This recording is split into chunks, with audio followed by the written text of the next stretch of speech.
ഞാൻ വന്നപ്പോഴൊക്കെ എന്താണ് വിജയസാധ്യതയെക്കുറിച്ച് പറഞ്ഞിട്ടുള്ളത്? പത്മ ചേച്ചി മത്സരിക്കാനാണ് വന്നിട്ടുള്ളത്.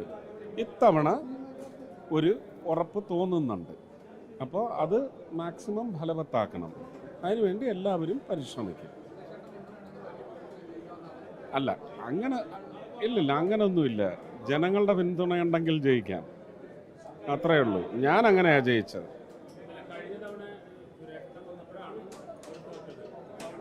അയ്യോ, ഞാനും തോറ്റില്ലേ ഞാനും തോറ്റില്ലേ അപ്പോൾ അതിലൊന്നും കഴിഞ്ഞ തവണ അതിന് മുന്നലത്തെ തവണ എന്നൊന്നുമില്ല.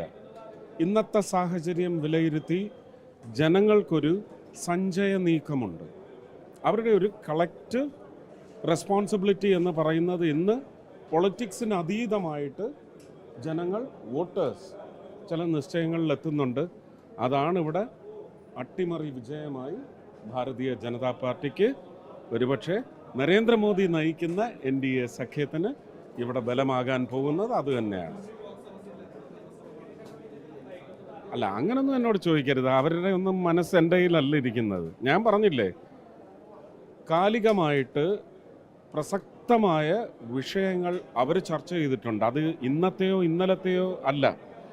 നാളെ എങ്ങനെയായിരിക്കണമെന്ന് പറയുന്ന വോട്ടറുടെ ഒരു പുതിയ ഡിസൈൻ എന്ന് പറയുന്നത് കുറച്ചുകൂടി ജനാധിപത്യത്തിൽ, ഞാൻ ജയിച്ചു വന്നപ്പോഴെന്താണ് പറഞ്ഞത്? ഒരു അരാഷ്ട്രീയം വോട്ടിങ്ങിൻ്റെ കാര്യത്തിൽ ജനങ്ങളുടെ മനസ്സിൽ പ്രതിഷ്ഠ നേടിയിട്ടുണ്ട്.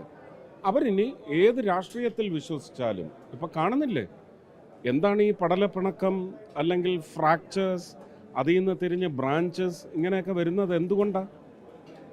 ഈ അരാഷ്ട്രീയം തന്നെയാണ്. അപ്പോൾ അതിനെ പിന്തുണയ്ക്കുന്ന വോട്ടിംഗ് ജനതയുണ്ടെന്ന് മനസ്സിലാക്കുന്നതിൻ്റെ പശ്ചാത്തലത്തിലാണ് സത്യസന്ധരായ ഒരു പറ്റം ആൾക്കാർ ഒത്തുകൂടുന്നത്. ആ ദിശയിലേക്ക് വോട്ടേഴ്സിൻ്റെ നിശ്ചയം ഓടിയെത്തും.